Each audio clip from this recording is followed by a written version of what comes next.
Bienvenidos al canal Carolina Díaz.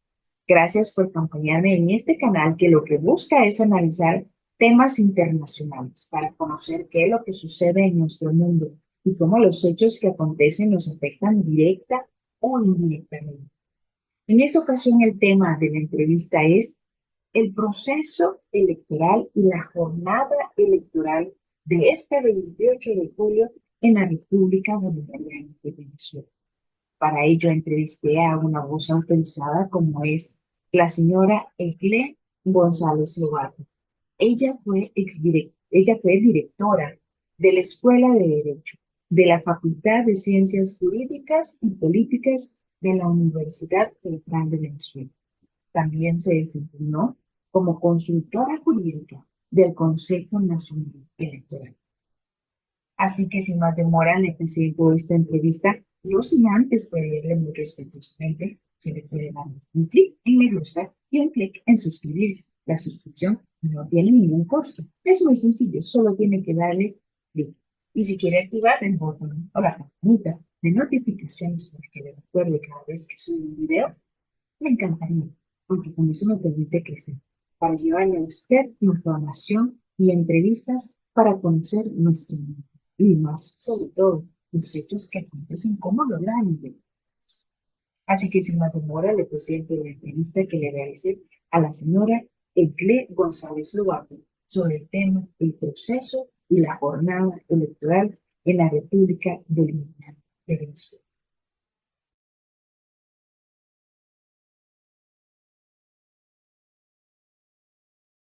El proceso electoral en la República Bolivariana de Venezuela. Para esta ocasión traigo una voz autorizada en todo lo que es el tema electoral. Ella es la señora Egle González Lobato, es doctora en Derecho y también ha sido consultora jurídica del Consejo Nacional Electoral en la República Bolivariana, así como decana de la Facultad de Derecho en la Universidad Central de Venezuela. Así que, señor Egle, un gran placer contar con usted en este programa para que nos ponga en contexto sobre este proceso electoral que se realizará el 28 de julio en la República Bolivariana de Venezuela. Muchísimas gracias por la invitación, es un honor para mí. Habría que precisar que durante 5 o 6 años estuve de directora de la Escuela de Derecho de la Facultad de Ciencias Jurídicas y Políticas con el decano Boris Punimov. Vale decir que este proceso presidencial 2024 es inédito, porque durante muchos años la oposición venezolana pues estuvo bajo el boicot electoral. En esta ocasión, todas las fuerzas que enfrentan al presidente Nicolás Maduro, que va a una reelección, están convencidos que la única manera de llegar al poder es por la vía del voto y dejaron de lado algunas acciones insurreccionales, calificadas así en su momento, y que condujeron a momentos, a resultados muy perjudicial para el país, al punto que el enfrentamiento, aun cuando no sea un enfrentamiento armado, es un enfrentamiento entre factores políticos que ha traído resultados catastróficos en tiempos de paz. Eso no es cualquier cosa, sobre todo teniendo a la experiencia de Colombia como vecino al lado.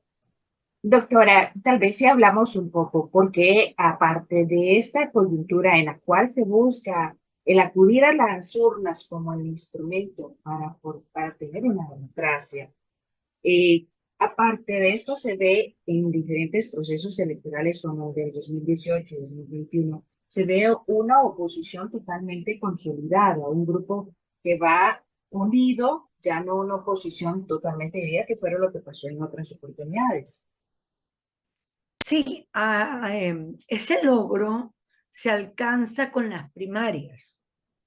Es las primarias la que logra algo absolutamente inédito, que es un voto concentrado, no fracturado, no disperso, y por ello María Corina Machado logra el 93 o más por ciento de preferencia. Ese es un logro que se le debe adjudicar justamente. Es decir, en ese momento se rompe con con ese patrón derrotista de la oposición venezolana que enfrentaba al gobierno nacional dispersa y con un voto fracturado. Es a partir de allí que se logra esa concentración, esa unidad del candidato unitario, que no es solamente un alcance de las primarias, sino que allí cuando se logra el candidato unitario es un logro de la suma de fuerzas políticas muy importantes para el país, como Un Nuevo Tiempo, como todas las demás fuerzas que logran, sobre todo la unidad de toda esa gama opositora que se polariza con el oficialismo para obtener o presentarse a la contienda electoral con un candidato unitario, como es don Edmundo González Urrutia. Señora González, y aquí también hay otro proceso, porque los acuerdos de Barbados facilitaron esta unidad, pero el gobierno los desconoce, inhabilitan a la candidata María Corina Machado. Bueno, a ver, esos acuerdos, tenemos el acuerdo de Barbados, que es el acuerdo producto de una negociación entre el gobierno de Nicolás Maduro y la oposición, alineada en la plataforma unitaria. Esos son acuerdos donde basta mirar todos los ítems para tú entender el alcance del conflicto político venezolano.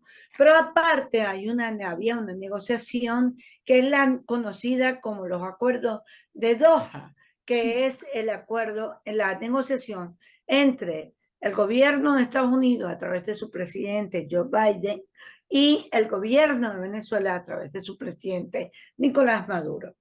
No se puede decir que los acuerdos se excluyen, los acuerdos se complementan, de tal manera que el problema con María Corina Machado era un problema que venía, es absolutamente inconstitucional, porque hay que decirlo. Es decir, negarle la posibilidad sin un procedimiento, sin un acto o en los términos constitucionales, esa inhabilitación no debió ocurrir. Pero esa era como la línea roja que el gobierno de Nicolás Maduro había trazado, incluso se escucha, se entiende en los propios acuerdos de Doha. No voy a aceptar ningún candidato que haya solicitado una intervención extranjera al país. En esta situación aparece, bueno, también la señora María Corina Machado y la oposición propuso una candidata que también fue rechazada por el Consejo Nacional Electoral y ahora es cuando llega la figura del exdiplomático don Edmundo González que logra agrupar y unir, eso sí, bajo o a la par de de la señora María Corina Machado. Bueno, esto es algo muy interesante, ¿no? Muy interesante, muy negativo. Todos los años que yo tengo, cada vez los digo menos para que no me saquen la edad, pero algo así como 25 años que tengo dedicada a los procesos electorales y ahora en América Latina y al Caribe, yo nunca había visto una cosa parecida. Realmente es uno de los problemas del gobierno de Nicolás Maduro es que es denunciado por la transgresión a derechos políticos, especialmente. En este caso, el gobierno es impresionante. No deja trazas. No hay acto que negara la postulación de Corina Lloris, la académica, doctora, una mujer con una enorme y grandísima reconocimiento de la sociedad. Tampoco dejaba trazas de los partidos excluidos de la contienda electoral, como era, por ejemplo, del movimiento del socialismo, que justamente cumplía 50 años en este momento. Es decir, que es una superación de gobiernos que tienen esta tendencia autoritaria y que de alguna manera terminan generándole la carga tanto a los candidatos o candidatas y a los partidos políticos. Sí, señora González, ahora centrémonos un poco más en el proceso, ya con estos antecedentes, por decirlo así. Pero en todos los procesos electorales en nuestra América Latina, que es la tradición, se ha contado con observadores tanto nacionales como internacionales. Aquí hablemos porque ha habido todo un debate con los testigos, la figura del testigo. Tal vez se nos cuenta qué es la figura del testigo y por qué ha generado tanta inquietud o tanto temor, porque así lo han dicho algunos parámetros de medición, que ese es el sentimiento del venezolano. Los testigos son muy importantes, pero los testigos son gente de carne y hueso que lo que hacen es sencillamente, en su mayoría, la tradición ha sido que los testigos son parte o forman parte de los partidos políticos. Los partidos políticos son los que promueven la participación de esos testigos que se diferencian de los miembros de mesa y de cualquier elector y de cualquier observador nacional o internacional. El testigo está justamente para constatar que el evento ocurra con toda normalidad y dejar constancia en acta de cualquier irregularidad que pudiera afectar la credibilidad del evento. Me explico. Una de las grandes preocupaciones en el país tiene que ver con los votos asistidos. Eso es increíble para cualquier otro país. Voto asistido es, bueno, yo tengo alguna, estoy afectada por alguna incapacidad, como por ejemplo no puedo leer, no puedo o manipular la automatización del voto, O digamos, no en puedo la ver. pantalla, no puedo ver y voy con un acompañante, en algunos casos no voy con el acompañante, y es lo que se llama el voto asistido. Es una gran preocupación porque se han dado casos que desvirtúan la credibilidad del proceso electoral. Sin embargo, el testigo es el que deja constancia durante el día. Pero la mayor importancia del testigo está al momento de finalizar el proceso electoral y quedarse con el acta, digamos, el acta de que totaliza esa votación. Esa acta, por esta vez, va a tener al reverso un QR. Y esa acta, lo que se ha estado diciendo es que no importa incluso si no la tiene, porque con tomar una foto, esa foto te lleva a la identificación del acta y a contener el acta. ¿Qué ha pasado en años anteriores? En años anteriores se ha hablado de fraude electoral sin acta. Y sin acta no hay fraude genérico. Tú tienes que decir, yo hablo del fraude de esta mesa con esta acta. En este caso, el testigo ha sido limitado en esta oportunidad porque los testigos tienen que estar inscritos o votar, para hacerlo más claro a tu audiencia, en el centro de votación donde ejercen la función de testigo. Eso generó una complicación, pero una complicación que a la fecha de hoy, a horas de iniciar el evento electoral, han sido subsanadas. Y eso me lleva también a la otra parte de la pregunta, con respecto a la participación de observadores internacionales. Pasó que expresidentes, parte del grupo IDEA, inclusive un expresidente de Costa Rica, en el avión que iba hacia la República Bolivariana de Venezuela, en la aerolínea les dijeron, no salen de la ciudad de Panamá. Entonces, ¿cómo poder interpretar esto más? La expulsión que se ha dado de senadores de la República de Chile, que le han dicho que no, únicamente se sabe del centro Carter. Entonces, ¿cómo poder legitimizar un proceso a los ojos de la comunidad internacional? Mire, aquí hay que poner un poco de cable a tierra. Es decir, hay que llamar la atención. Esto no es una sociedad que tiene una democracia plena, tiene una democracia condicionada. Es más, no una democracia igualitaria, casi podría yo decir que es segmentada. Es una democracia que muy poquita, con unas variables donde hay más autoritarismo en otras cosas que en otras. Pero también hay que decir la realidad obliga a que el gobierno de Nicolás Maduro ha aceptado, mire lo que le voy a decir y es complicado entenderme, ha aceptado el riesgo de esta elección. Esta elección es semicompetitiva, con una cancha inclinada a favor del gobierno, pero que en estos momentos la oposición puede ganarle al gobierno de Nicolás Maduro. En este momento no creo que nadie pueda decir con exactitud cuál va a ser el resultado el domingo de mañana. ¿Eso qué quiere decir? Que es muy sensible. Y la observación internacional, gobiernos como el de Nicolás Maduro, ha entendido que cualquier posición adversa podría desmejorarlo, lo que ellos sienten como su precaria situación.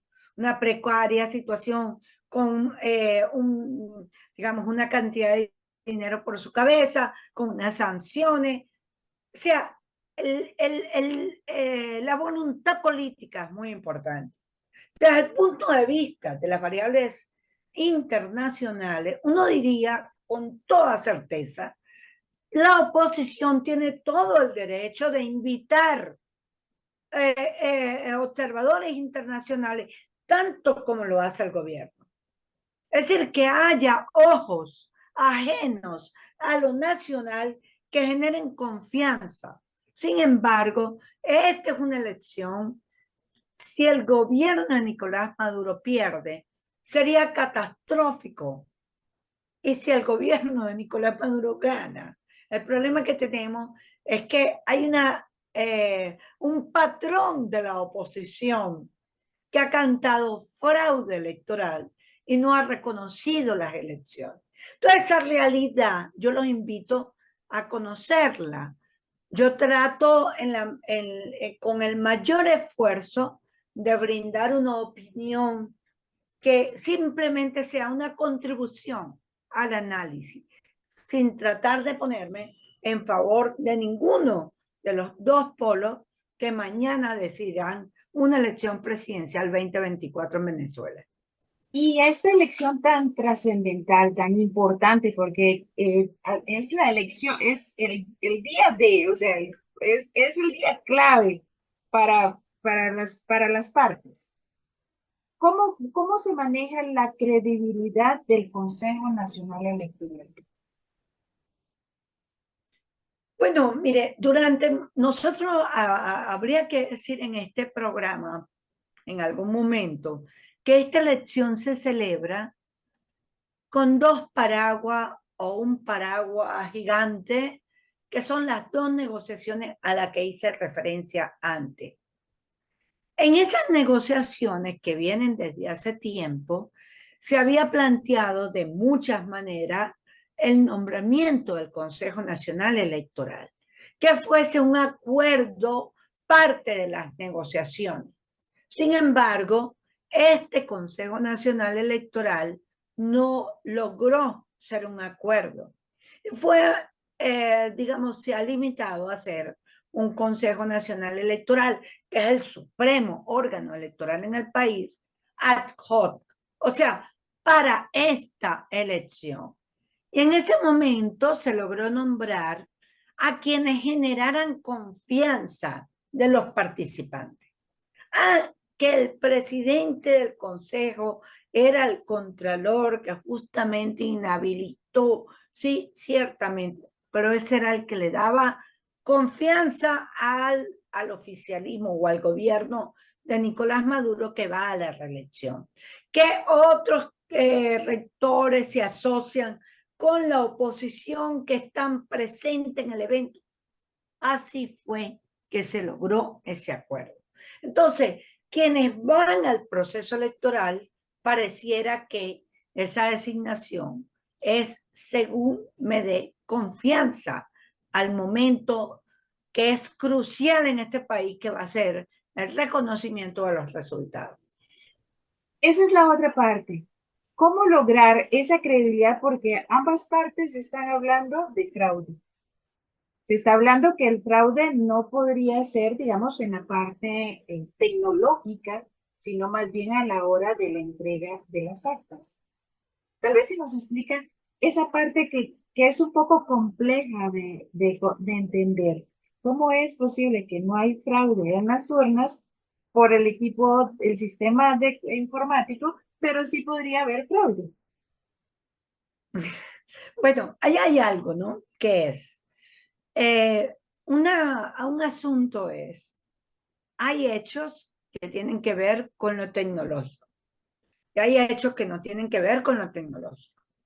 Desde el punto de vista de lo tecnológico, los expertos en sistema electoral que tienen más de 20 años y son parte de las organizaciones de observación nacional acreditadas en el proceso, explican suficientemente que este es un proceso que no puede generar fraude porque hay suficientes trazas. Es decir, sería evidente el fraude que dejara. Lo que ha pasado en Venezuela es un problema de fraude del sistema electoral. Tiene que ver un poco con una palabra, tramposería, trampa. Cualquiera me diría, pero perdón, la trampa no es fraude. Diferenciémoslo a los efectos de que usted pueda entender. Un fraude en el sistema electoral es poco probable o casi ninguna probabilidad.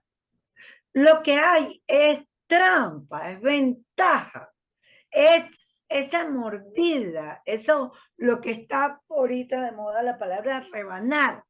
Es como que tú tengas una torta y haya un poco de tiburones rebanando ese número de electores.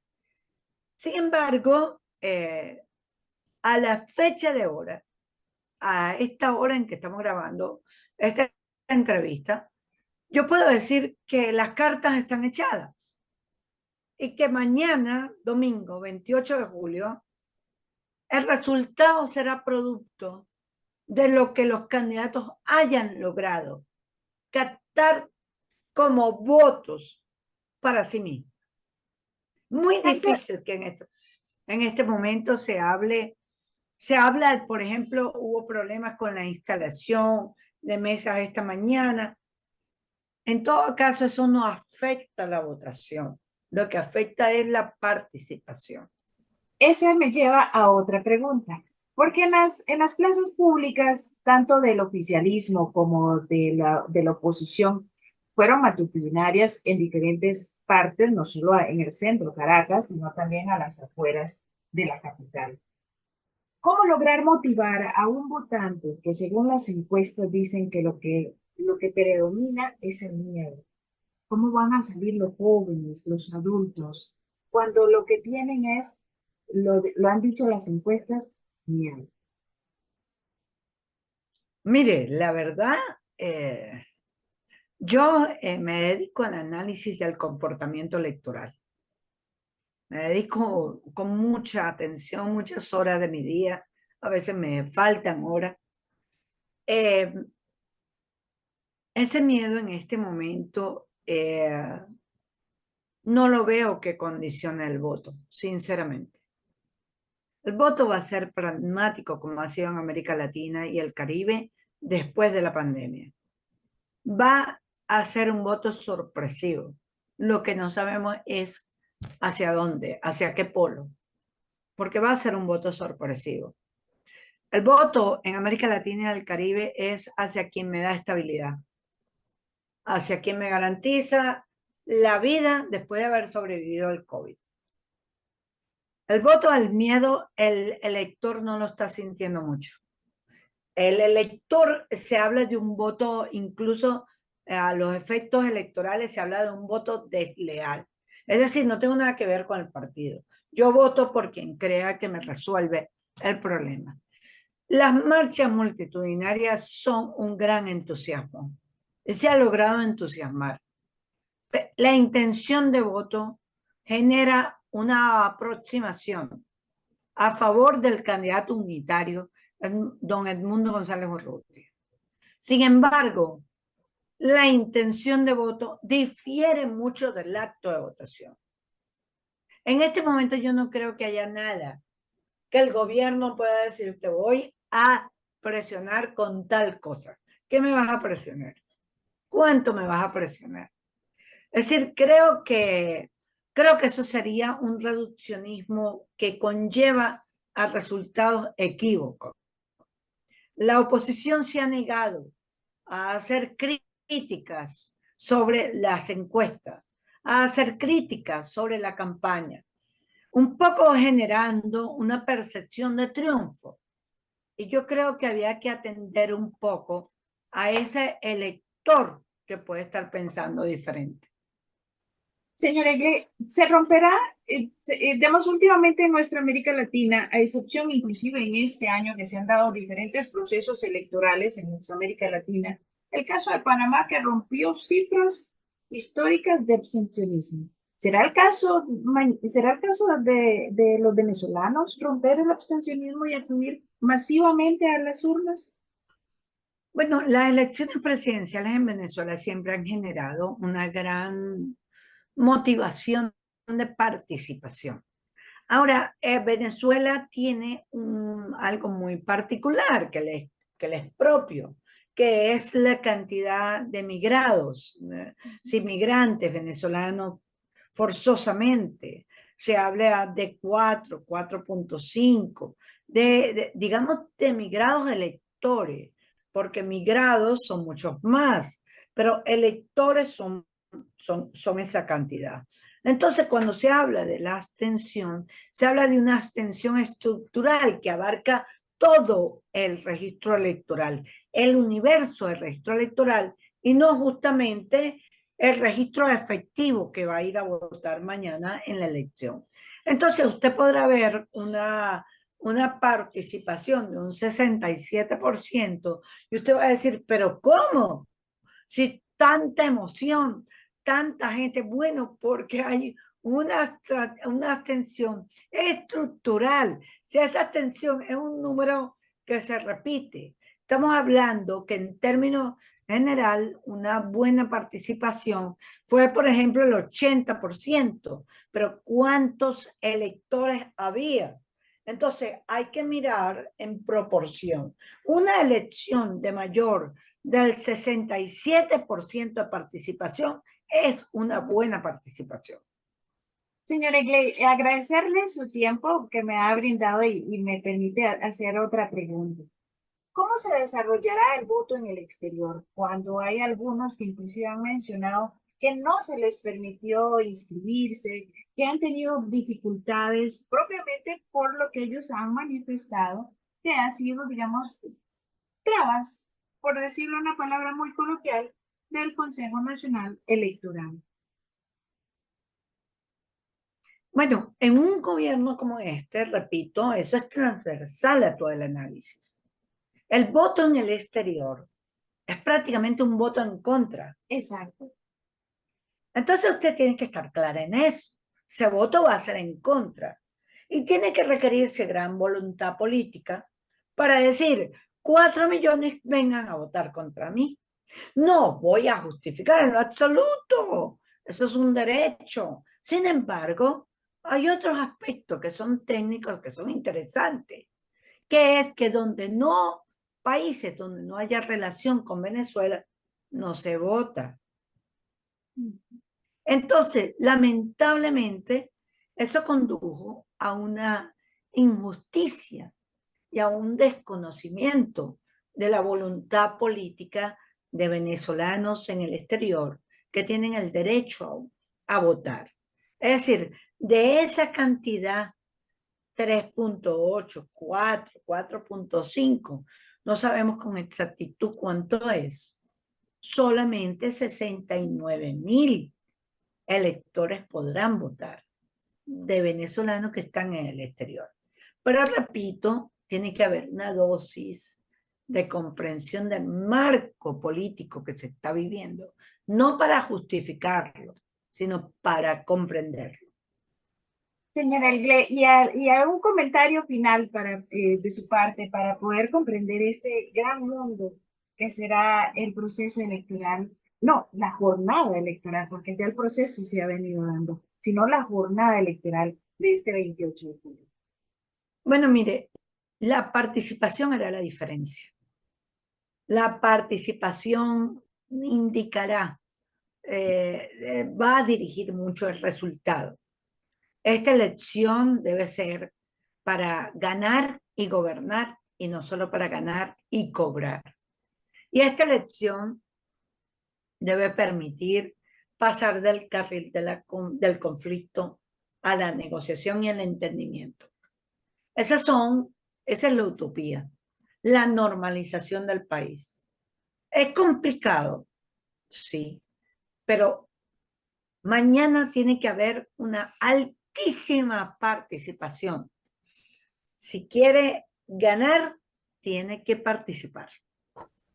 Muchas gracias, señora Egle González Lobato, por su tiempo, por ponernos en contexto cómo será esta jornada electoral, cómo se ha desarrollado este proceso electoral. Así que muchas gracias por su tiempo y por darnos esta gran explicación de cómo es la realidad del proceso electoral en la República Bolivariana de Venezuela. Muchas gracias. Encantada. Ha sido muy grato conversar. Muchísimas gracias. Muy amable.